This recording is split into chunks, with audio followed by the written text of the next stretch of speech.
She said I'd never make it without her. Everyone at that dinner table laughed when she joked that I was the kind of man who still thinks coupons are romantic.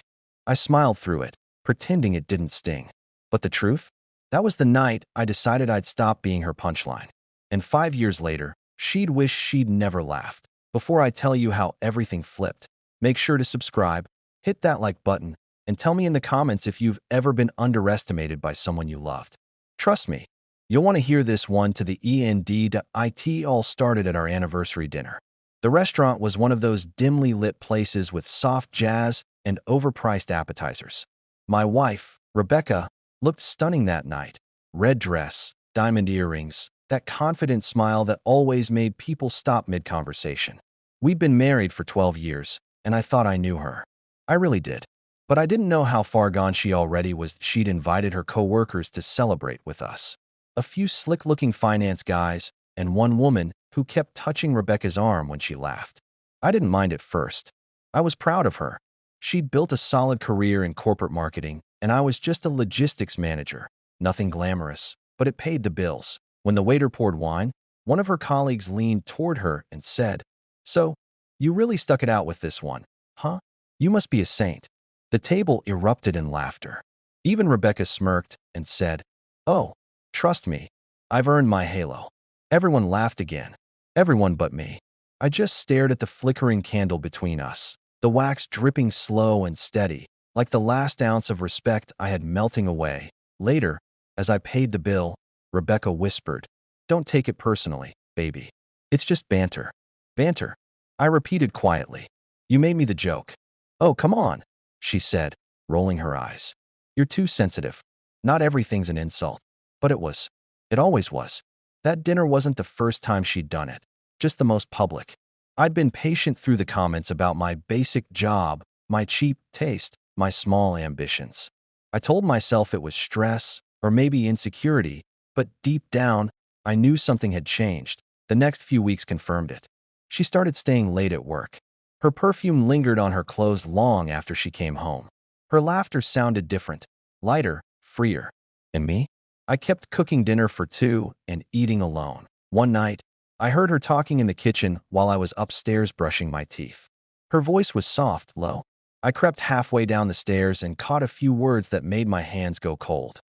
"He doesn't suspect a thing." I froze. She laughed quietly. "Yeah, I'll tell him after the promotion." After the promotion. That night, she came to bed smelling like champagne and lies. I didn't say a word.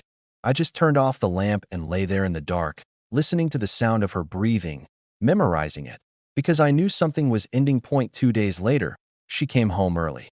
Her makeup was flawless, her hair perfect, and she had that same look she wore when she closed big deals. "Ethan," she said, standing in the doorway, "we need to talk." I turned off the TV. "All right." She exhaled like she was relieved to finally say it. "I've been offered a regional director position in New York. It's everything I've worked for, but I can't take it if I'm tied down here." "Tied down," I repeated. Her voice softened. "You're a good man, Ethan. You deserve someone who wants the same things you do." That's when I realized she wasn't asking for a break. She was giving notice. Like I was a job she'd outgrown. I didn't yell, didn't beg, didn't ask who he was, even though I already knew. I just nodded once, stood up, and said, "I'll pack my things in the morning." Rebecca blinked, surprised by how calm I was. "You don't want to talk about this?" "There's nothing left to talk about," I said. "You've already made your choice." That night, I slept on the couch. She didn't come down. I think she expected me to fight for her, to cry, to promise I'd change. But she didn't understand. I don't fight to stay where I'm not wanted. When I left the next morning, I didn't take much, just my clothes, my grandfather's watch, and my dignity. She watched from the porch, coffee in hand, pretending not to care. But as I drove off, I caught her reflection in the side mirror, her jaw trembling, her hand tightening around the mug. Maybe she thought I'd come back. Maybe she thought I'd beg. She was wrong. And what came next? Let's just say karma doesn't always come knocking. Sometimes it moves in next door. When I left that morning, I had no plan, just a duffel bag, a tank of gas, and a head full of silence. I drove until the city lights disappeared behind me and the radio turned into static. I ended up in a small coastal town 3 hours south. where no one knew my name and no one cared about what I'd lost. I rented a cheap one-bedroom apartment above a bait shop, the kind of place that smelled like salt and old wood, and for the first time in years, I breathed without feeling watched. I got a job at a local shipping yard within a week. It was hard work, the kind that left your hands raw and your back sore, but I liked it. Nobody there cared about resumes or titles. You showed up, did your job, and earned your respect one day at a time. That simplicity felt like medicine. I spent my evenings walking along the docks, watching the sun sink into the ocean. Sometimes I thought about Rebecca, wondering if she'd even noticed I was gone. Other times, I tried not to think at all.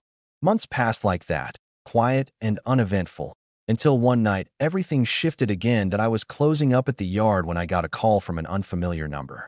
When I answered, a voice I hadn't heard in almost a year said my name. Ethan, it's Rebecca. Just hearing her voice made my stomach tighten, though I tried not to show it. What do you want? I asked, keeping my tone flat. She hesitated, then said, I heard you moved. I didn't know where you went. That's kind of the point, I said. She ignored the jab. I wanted to tell you something. I'm getting married. For a second, the words didn't register. Married. Less than a year after our divorce papers had dried. Congratulations, I said finally. I hope he likes coupons. There was a pause, then a sigh. You don't have to be bitter, Ethan. No, I said. I just have to be gone. And I hung up. That night, I couldn't sleep. It wasn't jealousy, it was realization. She hadn't left me to chase a dream. She'd left me for someone else. Someone richer, flashier, the kind of man who probably thought the world owed him applause for breathing. I poured myself a drink and stared out the window, telling myself it didn't matter. But deep down, a quiet anger started to grow. Not rage, not heartbreak, just a cold, patient understanding that sometimes silence is the sharpest weapon of all. 2 years passed. I built a new life, piece by piece. I got promoted at work, bought a small truck, made a few friends who didn't ask questions. People in town knew me as the quiet guy who fixed engines and minded his business. I liked that reputation. But fate has a cruel sense of humor, and it tested me again one afternoon when I stopped by a cafe near the marina. I was waiting for my coffee when I saw her, Rebecca, standing in line, dressed to impress in a cream blazer and expensive heels. She hadn't seen me yet, so I had a few seconds to study her. She looked the same but different, polished, confident, surrounded by noise. Then she turned, and our eyes met. Her smile froze mid-sentence. Ethan, she said softly, as if saying my name might break something fragile that I nodded once. Rebecca. We stood there for a beat too long, two ghosts pretending to be strangers. Then she said, Can we talk? Against my better judgment, I agreed. We sat outside, the ocean wind cutting through the awkward silence. She stirred her coffee like it held the answers. You look good, she said. Healthier. Hard work will do that, I replied. How's life treating you? Her smile faltered. It's fine. Busy. I waited. She finally said, Daniel, my husband, he's in real estate now. Big opportunities. We just bought a house near the city. I nodded politely, but she kept talking, filling the silence with words I didn't ask for. Then, out of nowhere, she laughed bitterly. You know what's funny? He's always gone. Business trips, meetings, clients. I barely see him. She looked at me then, really looked at me. He reminds me of you, but without the heart. I didn't know whether to laugh or walk away. You made your choice, Rebecca, I said. You wanted more. I wanted something different, she said quickly. I thought success meant happiness. She hesitated. Sometimes I miss simpler things. I stood up. You don't miss me, I said quietly. You miss not being lonely. She didn't argue, just stared down at her cup, speechless. I left before she could find the right words. A month later, I got a letter. No return address, but the handwriting was unmistakable. It wasn't a love letter, it was a confession. She wrote that Daniel had been caught embezzling from investors, that everything they owned was being seized, and that she was scared. She ended with one line that hit harder than I expected. I should have stayed where I was loved. I folded the letter once and set it in the drawer. I didn't reply. Life moved on. Work got busier, and I started dating a local woman named Claire, smart, steady, with a laugh that made bad days bearable. For the first time in years, I wasn't haunted by what-ifs. But one evening, as Claire and I were closing up her small shop, a black car pulled up outside. Rebecca stepped out. Her perfect image was gone. Hair undone, eyes tired, clothes too fancy for the reality she was living. Claire looked at me, confused, but I just said, "Go on home. I'll handle this." When Rebecca walked in, she didn't speak. She just stared at me like someone seeing a memory that wouldn't fade. "I need your help," she finally said. Her voice trembled for the first time since the night she left me. And that's when I realized this story wasn't over. Not yet. She stood there trembling, clutching her purse like it was the last thing holding her together. The confident woman who used to command rooms now looked like someone running from her own reflection. I leaned against the counter, silent, waiting for her to explain. "Ethan," she said finally, her voice uneven, "I wouldn't be here if it wasn't serious." I crossed my arms. "Then you better make it worth my time." She flinched at my tone, but kept going. "Daniel's gone," she said. "He disappeared 3 weeks ago. The FBI's involved. They think he took the investors' money and left the country." She swallowed hard. "They're investigating me too. I didn't know what he was doing, I swear." I studied her face. No makeup this time. No expensive perfume, just fear. "You married a thief," I said. "Maybe you should have looked beyond his bank account." Her eyes glistened. "You think I don't know that? You think I haven't been paying for my choices every single day?"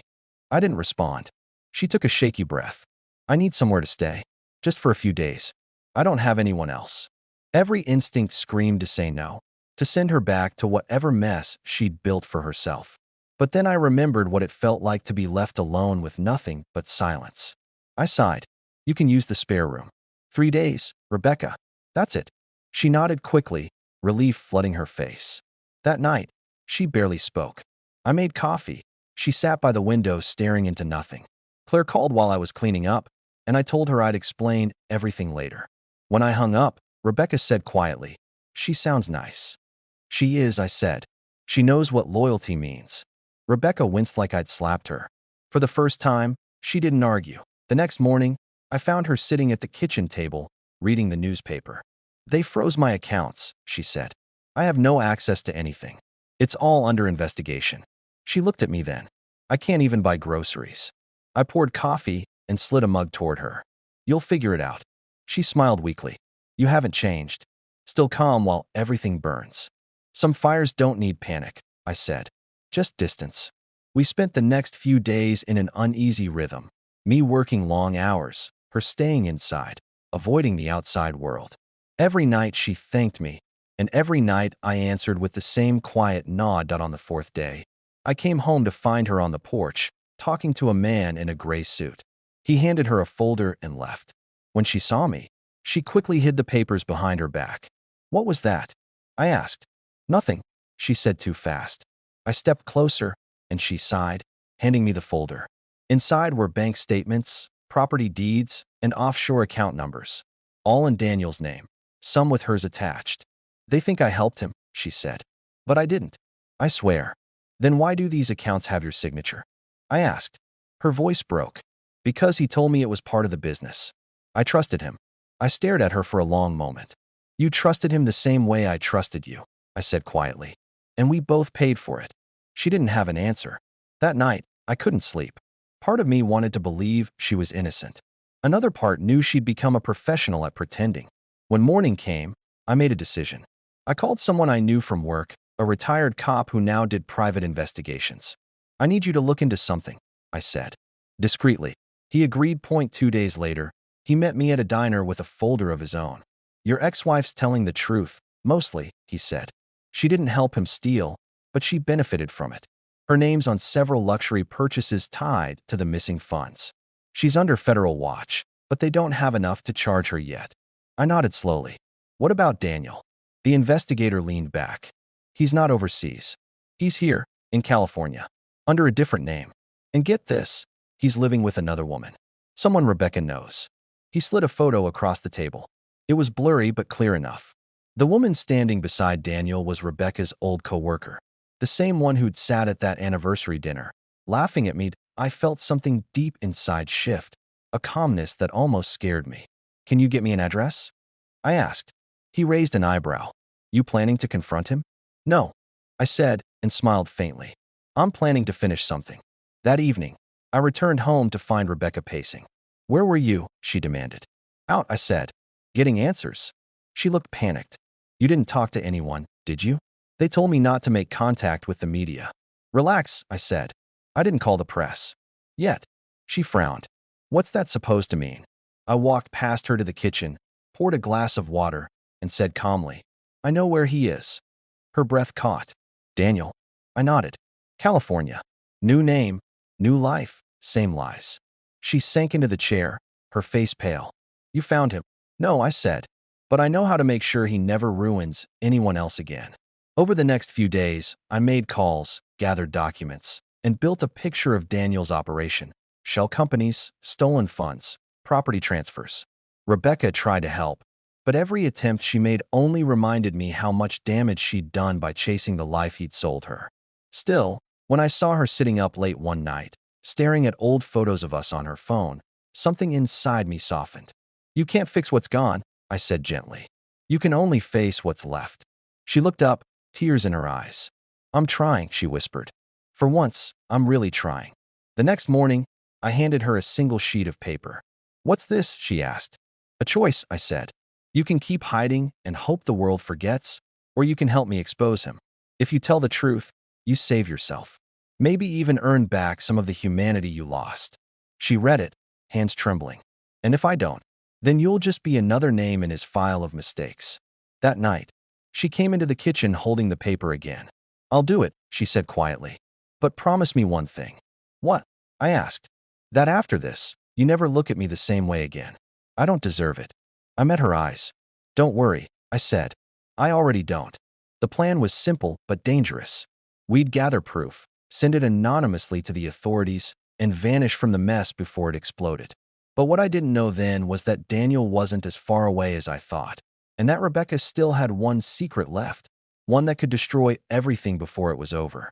The morning we set everything in motion, the sky was gray, the kind of color that makes the world feel heavy. Rebecca and I drove in silence toward the city, the documents locked in a briefcase on the back seat. She looked pale but determined, clutching the handle so tight her knuckles turned white. I parked near a small federal office building where we'd arranged to drop off the files anonymously. As we sat in the car, she whispered, I can't believe it's come to this. I glanced at her.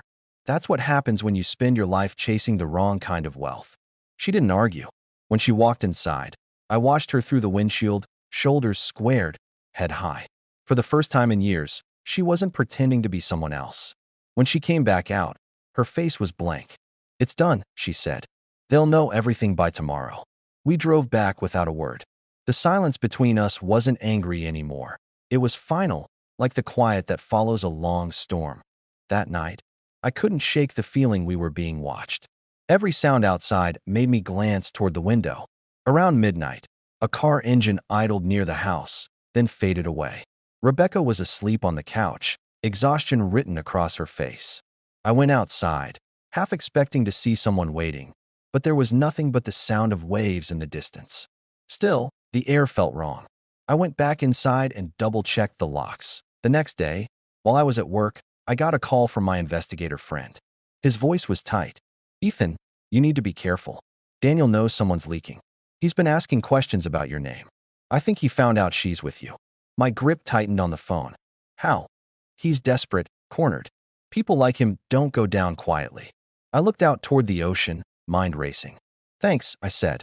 I'll handle it. When I got home that evening, the front door was slightly open. My pulse spiked. I stepped inside quietly, every instinct on alert.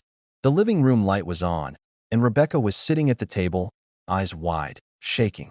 He was here, she whispered. Daniel. He found me. I froze. When? 10 minutes ago. He said if I didn't tell him who I gave the evidence to, he'd make sure you disappeared too. Her voice cracked. I told him nothing, I swear. My jaw clenched. Where did he go? He said he'd be back tonight. I didn't panic. I just moved. I told Rebecca to pack her things and go to Claire's shop downtown. She'd be safe there. She hesitated. You're not coming? I shook my head. Someone has to end this.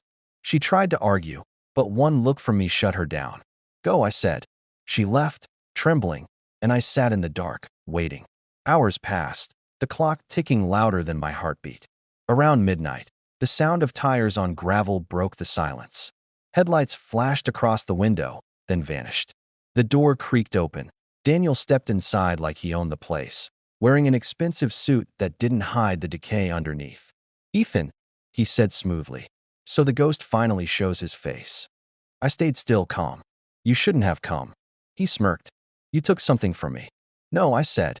"You stole from everyone else." He laughed quietly. "She always said you were predictable, quiet, steady, boring." I see what she meant. I took a step forward. "And she said you were a man. Guess you both lied." His smile faded. "Where's the evidence?" "Gone," I said.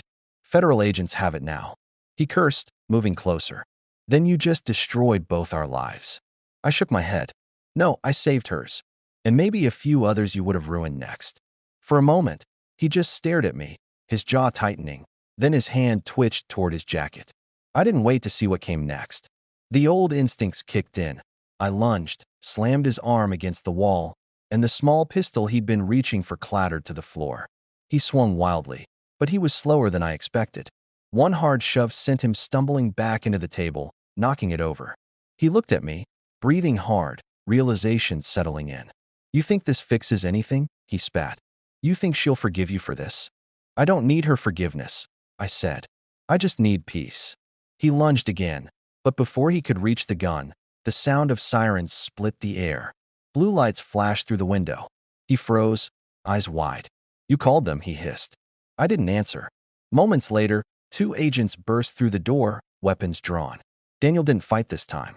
They cuffed him without a word. As they led him outside, he glanced back at me, eyes burning with something between hatred and admiration. "She'll turn on you next," he said. "It's what she does." I watched him disappear into the flashing lights, the night finally swallowing the noise. Rebecca came back just before dawn, pale and shaking. "I saw the lights," she said. "Is it over?" I nodded. "He's in custody." She sank into a chair, covering her face. "I don't know how to thank you." "Don't," I said. "Just don't make the same mistake twice." She looked up, eyes red. "I won't." But we both knew there was no going back to what we'd been. By morning, she was gone again, leaving only a short note on the table. "Thank you for giving me a chance to be human again." Months passed.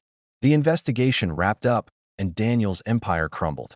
Rebecca testified, vanished into a witness program, and I went back to my quiet life by the coast. The world kept turning, and I let it. Some nights I'd sit on the porch, the ocean wind on my face, thinking about everything that had happened. I didn't feel anger anymore, or sorrow, or even relief, just clarity. The kind that comes when you've seen someone lose everything they once worshipped. Claire eventually found out the whole story, and instead of walking away, she just said, "You did what was right." And for the first time in a long while, I believed her. A year later, I got a letter with no return address. Inside was a photograph of Rebecca standing somewhere snowy, smiling faintly, a new life behind her eyes. On the back, just 5 words, "You were right about peace." I folded it and placed it in the drawer beside her old note. Then I walked outside, locked the door, and watched the sun rise over the water. I realized that sometimes closure doesn't come with apologies or revenge, it comes with silence. The kind that finally lets you breathe again. If you've listened this far, make sure to subscribe, leave a like, and tell me in the comments. Have you ever had to let go of someone who only learned your worth when it was too late? I'll see you in the next story.